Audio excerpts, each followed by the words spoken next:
Hola a todos. Hoy vengo a hablaros de cómo emparejar altavoces con el amplificador. Aunque no soy nadie para ayudaros a escoger unos altavoces que vayan bien con el amplificador o para buscar ambos, puede que os interese saber qué hay que tener en cuenta para que haya una sinergia entre tu amplificador y tus cajas.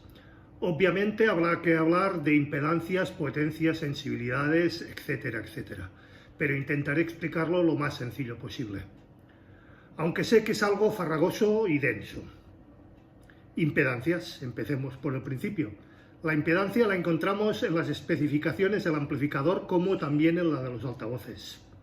Esta mide la resistencia eléctrica de sus componentes, se mide en ohms y es una parte muy importante para determinar la sinergia entre tus altavoces y tu amplificador. Los altavoces los encontrarás normalmente de 4 o de 8 ohmios y los amplificadores dan normalmente su rango entre 4 y 16 ohms. Si la impedancia de tus altavoces entra dentro del rango del amplificador, todo va bien. Ten en cuenta, de todas formas, que las especificaciones de los amplificadores indiquen la potencia de salida según la impedancia. Por ejemplo, un amplificador puede dar 80 vatios por canal a 4 o a 8 ohms, pero dar picos de 80 vatios a 8 ohms y 150 a 4 ohms. Eso hay que tenerlo muy en cuenta. Normalmente se pueden conectar altavoces de mayor impedancia a un amplificador, pero nunca al revés. Por ejemplo, no conectes nunca unos altavoces de 4 ohms a un amplificador de 8. Podrías dañarlo irremediablemente. De todas formas, lo más habitual actualmente es encontrar amplificadores y altavoces con un rango amplio de impedancias, con lo que te acabo de contar no suele tener una importancia primordial ni hay que mirárselo demasiado fino. Si alguno de tus componentes es más bien antiguo, es posible que sí tengas que mirártelo con mucho mayor detenimiento y cuidado. Potencias. Es común pensar que cuanto más potencia, más volumen. Craso error. Los vatios se refieren más a lo que un altavoz puede soportar y a cuánta potencia es capaz de entregar un amplificador. La potencia la suelen indicar en las especificaciones los amplificadores como potencia de salida continua o RMS y potencia dinámica o pico de potencia. Lo más importante a tener en cuenta es la potencia continua. Esto nos dice cómo de potente es un amplificador. Por ejemplo, 50 vatios de potencia continua a 8 ohms significa que este puede dar 50 vatios a un altavoz de 8 ohms. La potencia dinámica o potencia de pico mide la máxima potencia que puede entregar el amplificador en algunas circunstancias, que suelen durar unos escasos milisegundos, cuando alguna acción o pasaje así lo requiera. Verás que algunos fabricantes de altavoces simplemente indican la potencia recomendada dentro de un rango y no especifican ni la continua ni la dinámica. En estos casos, mira que la potencia continua del amplificador entre dentro del rango de potencia recomendado para tus cajas, evidentemente. Además, no es lo mismo watts de potencia que intensidad de potencia, amperes. Pero eso es cuestión un poco más técnica y más densa de explicar, como ya vimos en algunos anteriores posts. Sensibilidades. Este parámetro únicamente se encuentra en las especificaciones de los altavoces. Esta significa qué nivel de volumen o presión sonora son capaces de generar dichos altavoces a 1 metro de distancia, cuando se les aplica 1 vatio de potencia. Por ejemplo, un altavoz con una sensibilidad de 88 dB dará un volumen justo a un nivel si te sitúas a 1 metro de distancia y si lo amplificas a 1 vatio de potencia. Para que tengas una idea de lo que miden los decibelios, los dB, como ya vimos también en un anterior post, una conversación normal suele estar entre los 30 y los 50 dB. Un aspirador sobre los 70 dB, una calle con mucho tráfico puede llegar a los 85 dB, la sirena de la policía sobre los 90 dB y una discoteca o sala de conciertos podría llegar a los 110, 120 dB o más. Esto realmente no indica nada, pero es una forma de indicar cómo de fuerte suena un altavoz, evidentemente. Ya vimos en el anterior post referido a los dBAs cómo se miden y cómo se controlan.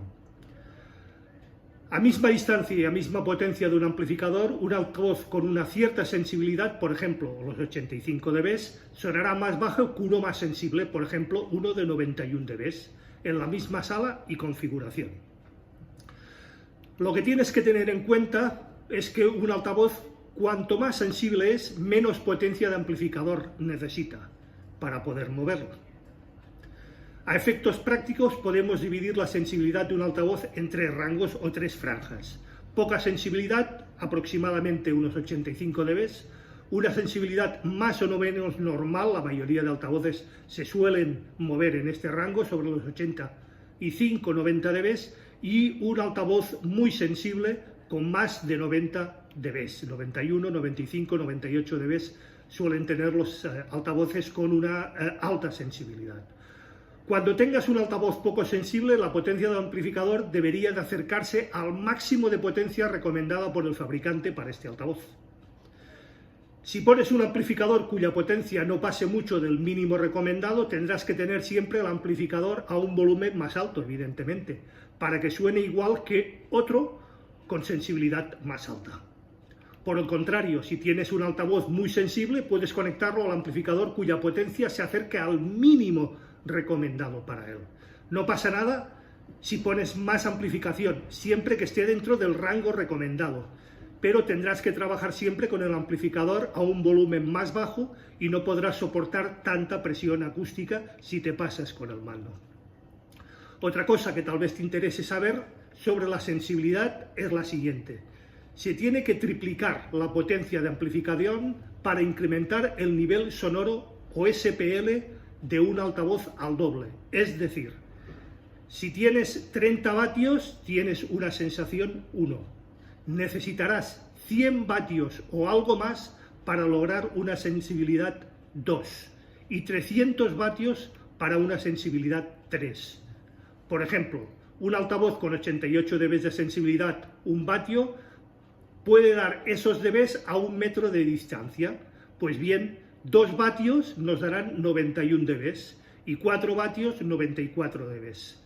Además, el volumen cae más o menos 6 dB cada vez que doblas la distancia de escucha, como ya vimos también en anterior post. Otro ejemplo: encontrar un conjunto de altavoz con amplificador que vayan bien juntos. Por ejemplo, imagina que quieres emparejar unos Bowers & Wilkins modelo 707 S2 con un amplificador Rotel A12. Miramos las especificaciones, las Bowers & Wilkins, entre 4 y 8 ohmios, vamos bien, sensibilidad 84 dB, muy apropiado, y potencia recomendada entre 30 y 100 vatios continuos a 8 ohms. Nos vamos al Rotel, entrega una impedancia de 4 ohms y una potencia por canal de 60 a 8 ohms. La impedancia mínima de 4 ohms. Miremos las impedancias. Los altavoces trabajan entre 4 y 8, correcto. El amplificador necesita unos altavoces mínimo de 4, todo correcto, todo ok. Clasificamos las cajas por su sensibilidad. 84 dB son, entre normalitas y un poco bajas de sensibilidad. Miraremos la potencia que recomienda para mover los altavoces Bowers & Wilkins y nos dice entre 30 y 100 vatios. Como las cajas son poco sensibles, necesitaremos un amplificador que se encargue o que acerque al máximo de potencia recomendada, es decir, a los 100 vatios. El Rotel nos da 60. 60 está algo menos de la mitad del rango de entre 30 y 100. No sería el amplificador más recomendado o más apropiado. Necesitaríamos, por ejemplo, los 80-100 vatios continuos que nos daría el Rotel A14. Entonces, ¿cómo saber cuál es la pareja ideal de un amplificador y altavoces? No existe una sinergia perfecta entre un amplificador y unos altavoces. Sí que es cierto que con los años y a base de escuchar uno puede emparejar equipos, pero no más allá. Si estás buscando un amplificador para tus cajas o unos altavoces para tu amplificador o ambas cosas, no te preocupes en demasiado. Lo importante es que todo lo escojas en base a buenos productos y que encajen sus impedancias y sus potencias tal y como acabo de explicar. Si es así, el equipo sonará bien. también tiene en cuenta las ya mencionadas anteriormente curvas de Fletcher-Munson, que tienen muchísimo que ver con las presiones acústicas de escucha. Otra cosa es que te guste más un sonido que otro, o un amplificador que otro, o una estética que otra, pero esto siempre será subjetivo y es cuestión más que personal. Pero siempre existen otros factores que afectarán al sonido final: el tamaño de tu sala, el tamaño de los altavoces, su ubicación en la sala, etcétera, etcétera. Y lo más importante, también es importante tu bolsillo. El peligro de utilizar un amplificador menos potente que el altavoz: en muchas ocasiones he escuchado a personas que han dañado sus altavoces a pesar de utilizar un amplificador con menos potencia que el altavoz. Parece mentira, pero es así. En cierta manera es comprensible que este genere ciertas dudas si se tienen claro algunos conceptos. ¿Cómo puede romperse un altavoz con un amplificador que genera menos potencia de la que soporta el altavoz? Pues muy fácil. El gran culpable es el problema de la distorsión. Para entender esto y de forma clara, analizaremos la naturaleza de la música y los parámetros con la amplificación y la distorsión. En otro post prometo el abondar y el profundizar en este apartado, pero a modo de resumen, mi comentario sería el siguiente. La música. Para empezar, podemos afirmar que cuando reproducimos música no tenemos la misma sinergia que en la parte alta que en la parte baja del espectro sonoro. El oído humano responde mal a las bajas frecuencias y necesitamos mucha más energía para escuchar los graves que los agudos. Estos se reflejan en nuestras famosas curvas isofónicas, las mencionadas curvas de Fletcher-Munson, y en las ponderaciones A, B y C de los sonómetros y los RTAs. Además, y de pasada, el comentario de que nuestro cerebro se comporta de forma logarítmica, como ya vimos también en anteriores posts, tanto las cuestiones acústicas como en el resto de nuestros sentidos, bien sea la vista, el olfato, el tacto, etc. Pero esto da para otro post más denso y más complicado. Si analizamos la respuesta de frecuencia de una canción en un analizador RTA, un analizador de espectro, podremos ver que el contenido en altas frecuencias contiene normalmente entre 10 y 20 dB menos que las frecuencias medias y graves. Eso es lo más normal. Por tanto, incluso si trabajamos con un rango dinámico de 10 dB para los picos de señal de alta frecuencia, un valor bastante habitual, incluso puede llegar a ser algo más alto. El altavoz de agudos en cualquier caja acústica realmente estará soportando mucho menos de una décima parte de la potencia que tiene que aguantar las vías de medios y agudos. Recordad esto todos los que penséis en multiamplificar vuestra instalación. Es muy importante. Siempre la regla del 1, 3, 9, etcétera, para nuestros amplificadores en multiamplificación. Una caja acústica de 100 vatios tendrá un difusor de agudos que trabajará aproximadamente entre 15 y 20 vatios, la regla 1-3. Si el fabricante utiliza tweeters capaz de aguantar 20 vatios, que es lo habitual, para sobredimensionar la resistencia de estos tweeters. Entonces tenemos que un factor de seguridad más grande para las altas frecuencias. Si el componente tiene que trabajar en condiciones normales con 100 vatios, aguantará el tweeter 20 vatios en picos. En un principio no deberíamos de tener ningún problema. Las capacidades de los componentes de una caja acústica están diseñadas para que la distribución natural de la energía en la música en rangos normales y en sus picos. El gráfico ya mencionado en el RTA podemos observar la distribución de la energía típica de la música, una caída de 6 dB octava a partir de aproximadamente 1 kHz, llegando a menos 20 dB a 10 kHz. La amplificación. Pasamos ahora al tema de la amplificación. Algunos dicen que lo más complicado. Lo primero que deberíamos tener en cuenta es que las especificaciones de la potencia de salida de un amplificador que aparece en sus especificaciones técnicas no es un valor absoluto. Insisto, no es un valor absoluto.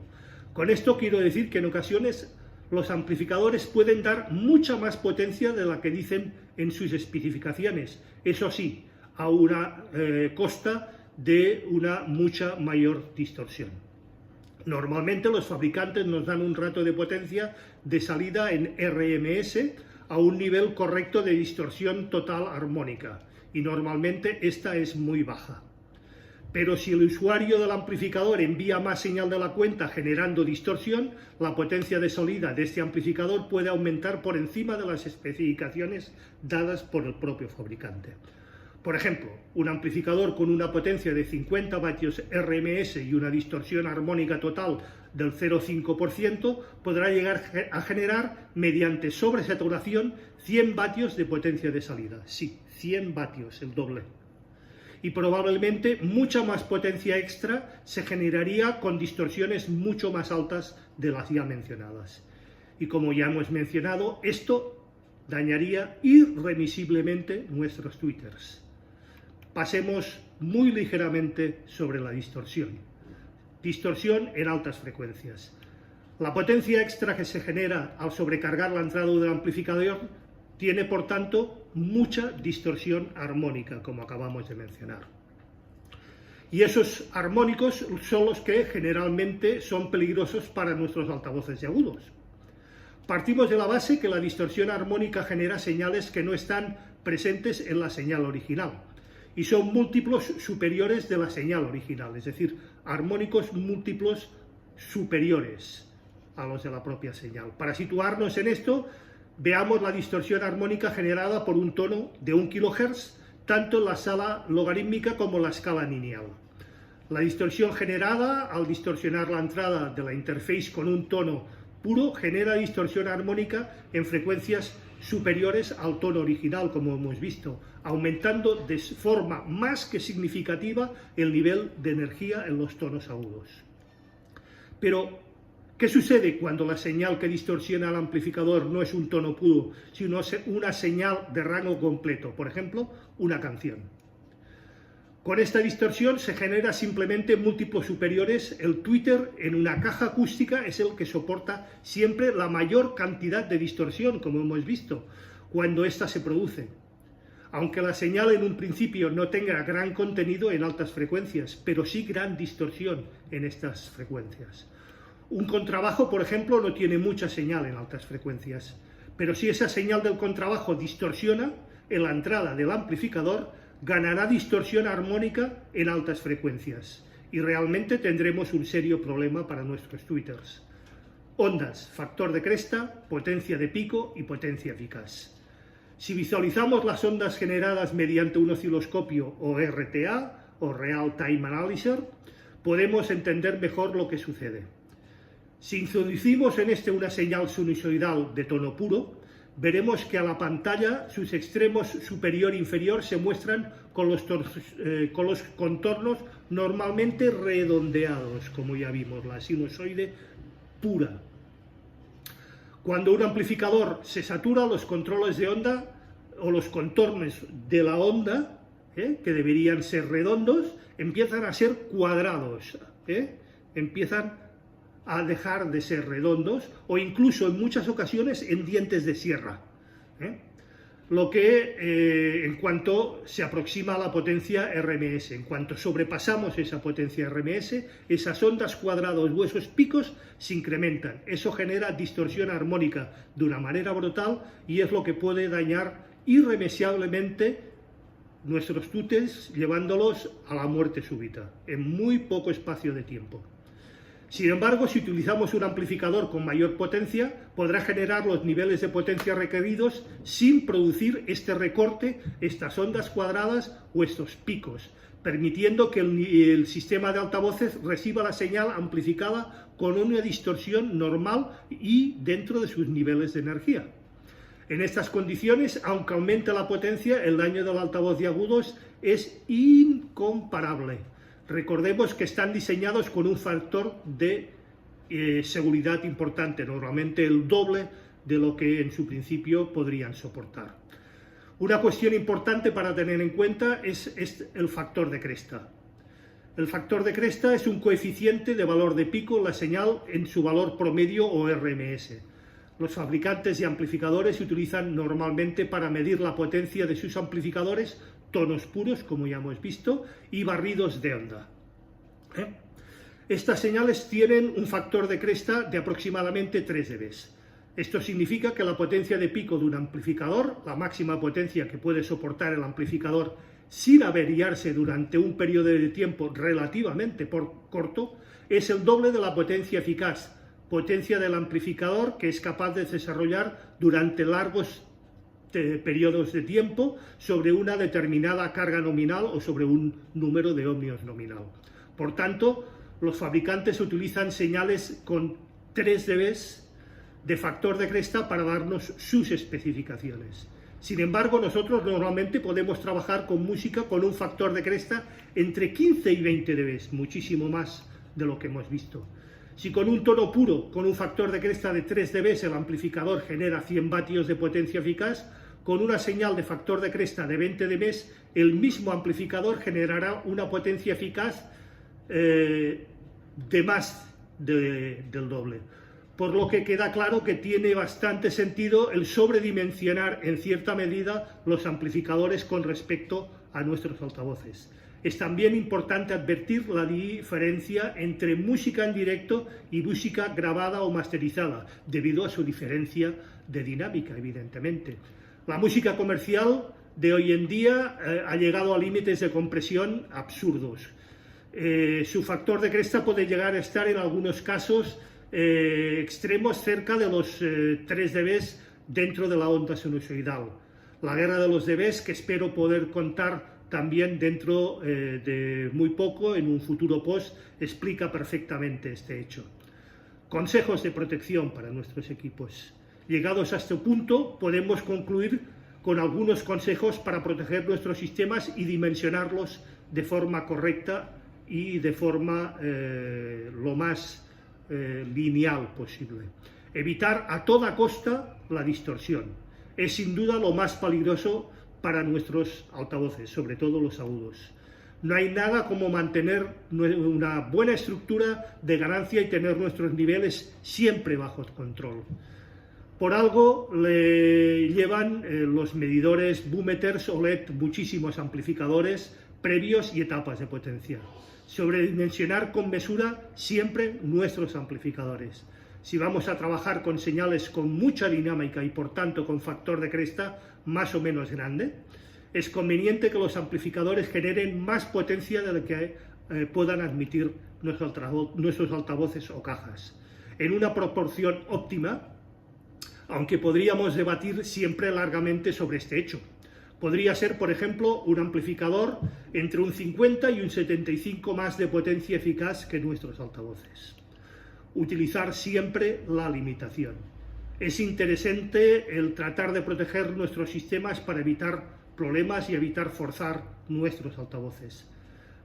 Para hacer un ajuste adecuado de la limitación, os recomiendo la utilización de DSPs, ecualizadores u autoecualizadores computerizados tipo DBX, Behringer o parecidos. Con estas herramientas es muy fácil ajustar los parámetros adecuados para nuestros altavoces. Evitar las conexiones y desconexiones con el amplificador encendido. Esto puede generar señales de pico momentarias muy rápidas que pueden dañar irremisiblemente nuestros altavoces. Y esto ha sido todo por hoy. Espero no haber sido denso ni haberme extendido en demasía. Si os ha parecido interesante y os ha gustado el post, os agradecería, como siempre, que le deis al like, que compartáis el post. Si lo creéis oportuno, dejad algún comentario al respecto en las cajas de comentarios.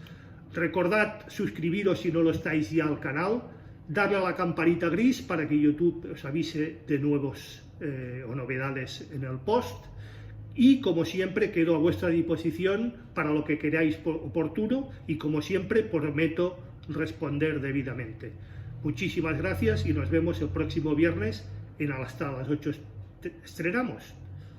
Hasta entonces, un fuerte abrazo y buena semana.